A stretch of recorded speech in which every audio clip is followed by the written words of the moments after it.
ಆ ವೃದ್ಧ ದಂಪತಿಗಳಿಬ್ಬರು ತನ್ನ ಮೊಮ್ಮಗಳನ್ನ ಚೆನ್ನಾಗಿ ಓದಿಸಬೇಕು ಎಂಬ ಆಸೆಯಿಂದ ಕನಸನ್ನ ಹೊತ್ತು ಶಾಲೆಗೆ ಸೇರಿಸಿದ್ರು. ಮಗಳನ್ನ ಮಂಡ್ಯ ಜಿಲ್ಲೆಗೆ ಮದುವೆ ಮಾಡಿ ಕೊಟ್ಟಿದ್ರು. ಆಕೆಯ ಮಗಳನ್ನ ಮಾತ್ರ ತಮ್ಮ ಗ್ರಾಮದ ಪಕ್ಕದಲ್ಲೇ ಇರುವ ಹಾಸ್ಟೆಲ್ನಲ್ಲಿ ಓದಿಸುತ್ತಿದ್ರು. ಆದರೆ ನವೆಂಬರ್ 7ರಂದು ಶಾಲೆಗೆ ಹೋದವಳು ಮರಳಿ ಬಂದಿಲ್ಲ ಎಂಬ ಸುದ್ದಿ ಈ ಕುಟುಂಬಕ್ಕೆ ಬರಸಿಡಿಲು ಬಡಿದಂತಾಗಿದೆ. ಈಕೆ ಹುಟ್ಟಿದ ಮನೆಗೂ ಹೋಗಿಲ್ಲ, ಸ್ನೇಹಿತರ ಮನೆಗೂ ಹೋಗಿಲ್ಲ, ಹುಡುಕದ ಊರಿಲ್ಲ, ಶೋಧಿಸದ ಜಾಗವೂ ಇಲ್ಲ.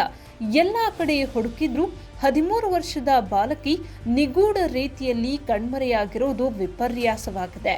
ಆದರೆ ಬಾಲಕಿಯ ಪೋಷಕರು ಮಾತ್ರ ಘಟನೆಗೆ ಗ್ರಾಮದ ಯುವಕ ಗಿರೀಶ್ ಎಂಬಾತನೇ ಕಾರಣ ಎಂದು ದೂರು ದಾಖಲಿಸಿದ್ದು, ಪೊಲೀಸರ ತನಿಖೆಯ ನಂತರ ಸತ್ಯಾಸತ್ಯತೆ ಹೊರಬರಬೇಕಾಗಿದೆ.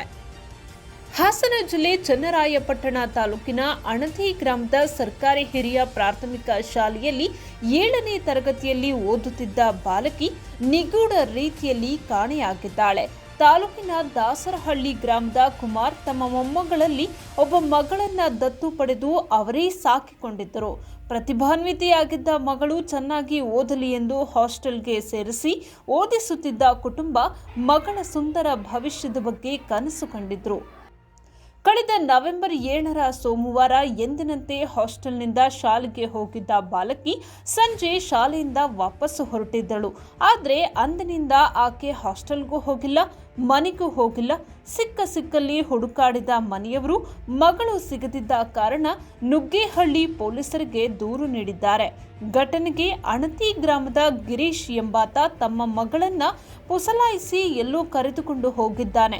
ಘಟನೆಗೆ ಆತನೇ ಕಾರಣ ಎಂದು ಪೊಲೀಸರಿಗೆ ಪೋಷಕರು ದೂರು ನೀಡಿದ್ದಾರೆ. ಬಾಲಕಿ ಶಾಲೆಯಿಂದ ವಾಪಸ್ಸು ಬಂದು ರಸ್ತೆಯಲ್ಲಿ ಏಕಾಂಗಿಯಾಗಿ ನಿಂತಿರುವುದು ಅಲ್ಲಿ ಅಂಗಡಿಯೊಂದರ ಸಿಸಿ ಕ್ಯಾಮೆರಾದಲ್ಲಿ ಸೆರೆಯಾಗಿದೆ. ಅಡ್ಮಿಷನ್ ಜೂನಲ್ಲಿ ಆಗಿತ್ತು ಸರ್. ಶಾಲೆಗೆ ಬರ್ತಾ ಇತ್ತು. ಮೊನ್ನೆ 7ನೇ ತಾರೀಕು ಎಕ್ಸಾಮ್ ಮುಗಿಸ್ಕೊಂಡು ಮಾಮೂಲಿ ಅಂತೆ ಕ್ಲಾಸು ಮುಗಿಸ್ಕೊಂಡು ಹೋಯ್ತು ಸರ್. ನಾವು ಮಕ್ಕಳನ್ನೆಲ್ಲ ಕಳಿಸಿ ಬೀಗ ಹಾಕ್ಕೊಂಡು ಹೋದ್ವಿ. ಮತ್ತು ನಮಗೆ ಮರುದಿನ ಗೊತ್ತಾಯಿತು ಹುಡುಗಿ ಇಲ್ಲ ಅಂತ. ಹಾಸ್ಟೆಲಿತ್ತು ಇಲ್ಲೇ, ಹಾಸ್ಟೆಲ್ ಮಕ್ಕಳು ಹಂಗಂದ್ವಿ. ಬ್ಯಾಗು ಇಲ್ಲೇ ಇದೆ ಸ್ಕೂಲ್ ಹತ್ರ. ಎಲ್ಲ ಬ್ಯಾಗ್ ತೊಗೊಂಡೋಗಿ ಮತ್ತೆ ಇಟ್ಟು ಹೋಗಿರೋದು ಬ್ಯಾಗಲ್ಲಿ. ಅವತ್ತಿಂದ ಪತ್ತೆ ಇಲ್ಲ ಸರ್. ಇವಾಗ ಮನೆಯಲ್ಲೆಲ್ಲ ಕಂಪ್ಲೇಂಟ್ ಕೊಟ್ಟಿದ್ದಾರೆ? ಕೊಟ್ಟಿದ್ದಾರೆ, ಮನೆ ಕಂಪ್ಲೇಂಟ್ ಕೊಟ್ಟಿದ್ದಾರೆ ಸರ್. ಹುಡುಗಿ ಹೆಸರು ಸರ್? ನಂದಿತಾ KN. ಎಲ್ಲಿ ಯಾವಾಗ ಅಡ್ಮಿಷನ್ ಆಗೋದು ನಿಮ್ಮ ಶಾಲೆಗೆ? ಮೊದಲು ಎಲ್ಲಿ ಓದ್ತಿದ್ರು ಅವರು, ತಂದೆ ತಾಯಿ ಹೆಸರು? ಸರ್ ಆ ಹುಡುಗಿ ತಾತನ ಮನೆಯಿಂದ ಬಂದು ತಾತ ಸೇರಿಸೋಗಿದ್ದು ಸರ್. ಅವರ ಮೂಲ ಅಡ್ರೆಸ್ಸು ಕುಂದೂರು, KR ತಾಲೂಕು, ಮಂಡ್ಯ ಜಿಲ್ಲೆ ಅಂತ ಹೇಳಿ. ಮೊಮ್ಮಗಳು ಅಂತ ತಾತ ತಂದು ಅಡ್ಮಿಷನ್ ಮಾಡಿಸಿ. ಏನಾಗಿರ್ಬೋದು ಸರ್ ಇದರಲ್ಲಿ? ಅದು ನಿಗೂಢ ಸರ್, ನಮಗೂ ಗೊತ್ತಾಗ್ತಾ ಇಲ್ಲ ಏನಾಗಿದೆ ಅಂತ. ನಮಗೂ ಗೊತ್ತಾಗ್ತಿಲ್ಲ. ತನಿಖೆ ಮಾಡಬೇಕು ಸರ್, ಏನಾಗಿದೆ ಅಂತ ನಾವು ಕಂಡುಹಿಡಿಬೇಕು. ನಿಮಗೂ ಒಂದು ರೀತಿ ಭಯ ಆಗುತ್ತೆ ಸರ್. ನಮಗೂ ಸ್ಕೂಲಲ್ಲಿ ಹಿಂಗೆ 100 ಮಕ್ಕಳಿರ್ತವೆ. ಹಿಂಗಾಗ್ಬಿಟ್ರೆ ನಾವು ಯಾರು ಜವಾಬ್ದಾರರು ನಾವು ಅನ್ನಂಗೆ ಆಗ್ಬಿಡುತ್ತೆ. ಈಗೇನು ಮಕ್ಕಳು ಪೇರೆಂಟ್ಸ್ ಏನಂತಾರೆ, ಭಯ ಪಟ್ಕೊತಾರೆ. ಎಲ್ಲರೂ ಭಯ ಪಟ್ಕೊಳ್ತಾರೆ, ಟೀಚರ್ಸ್ ಆಗಲಿ ಪೇರೆಂಟ್ಸ್ ಆಗಲಿ. ಕಳ್ಸೋಕ್ಕೂ ಭಯ. ನಮಗೂ ನಿಗೂಢವಾಗಿದೆ ಅಲ್ವ ಒಂದು ರೀತಿ?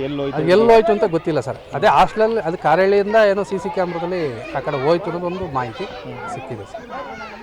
ಸೋಮವಾರ ಬೆಳಗ್ಗೆ ಹಾಸ್ಟೆಲ್ನಿಂದಲೇ ಶಾಲೆಗೆ ಹೊರಟಿದ್ದ ಬಾಲಕಿ ಸಂಜೆವರೆಗೂ ಶಾಲೆಯಲ್ಲೇ ಇದ್ದಾಳೆ. ಆದರೆ ಶಾಲೆಯಿಂದ ವಾಪಸ್ಸು ಮನೆಗೆ ಬರುವ ವೇಳೆಯಲ್ಲಿ ಆಕೆ ನಾಪತ್ತೆಯಾಗಿದ್ದಾಳೆ. ಆದರೆ ಅಣತಿ ಗ್ರಾಮಸ್ಥರು ಹೇಳೋದೇ ಬೇರೆ ಇದೆ. ಗಿರೀಶ್ ಮೇಲೆ ಗ್ರಾಮಸ್ಥರಲ್ಲಿ ಒಳ್ಳೆಯ ಅಭಿಪ್ರಾಯವಿದೆ.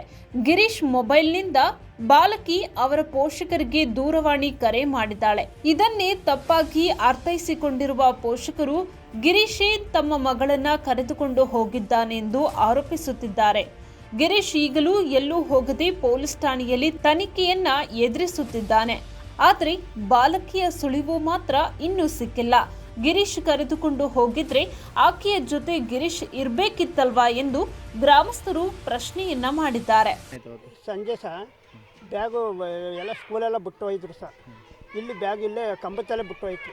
ನಾವು ಇದ್ಯಾರು ಇಲ್ಲಿ ಬ್ಯಾಗ್ ಬಿಟ್ಟು ಹೋಯ್ತಲ್ಲ ಅನ್ನೋ ಹೊತ್ತಿಗೆ ಆಗ ಯಾರೋ ಕಡೆಯಿಂದ ಹಿಂಗೆ ಹುಡುಗಿ ಓಡೋಯ್ತೆ ಯಾರು ಕೊಟ್ಟೋ ಅಂತೇಳಿ ಇದು ಮಾಡಿದ್ರು. ನಾವು ಬ್ಯಾಗು ಪಾಗು ಏನು ಮುಟ್ಲಲ್ಲ ಸರ್. ಅದು ಬೇರೆ ಹಾಕ್ಬೇಕು, ಪೊಲೀಸ್ನವ್ರು ಬಂದು ನಾವು ಮುಟ್ಟೋದು ಮತ್ತು ಇನ್ನೊಂದು ಇದಾಗೋದು ಅಂತೇಳಿ ನಾವು ಮುಟ್ಲಲ್ಲ.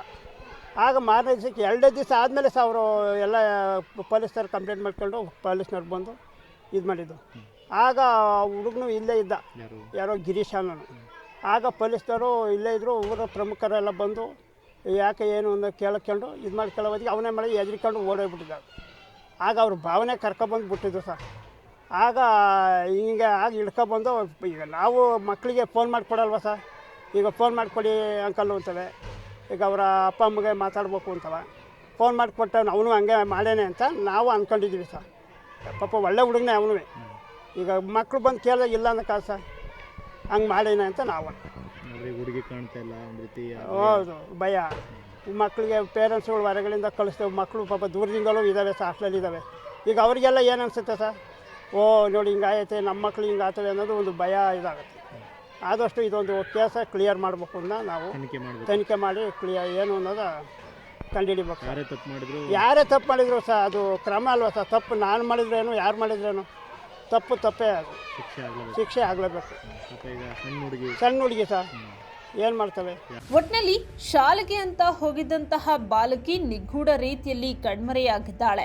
ಬಾಲಕಿಯನ್ನ ಯುವಕನೋರ್ವ ಅಪಹರಿಸಿದ್ದಾನೆಂಬ ಅನುಮಾನದ ಮೇಲೆ ಪೊಲೀಸರ ತನಿಖೆ ನಡೆಸುತ್ತಿದ್ದು, ಸಂಪೂರ್ಣ ಪೊಲೀಸ್ ತನಿಖೆಯ ನಂತರ ಬಾಲಕಿ ಅಪಹರಣದ ಹಿಂದಿನ ಸತ್ಯ ಬಯಲಾಗಲಿದೆ.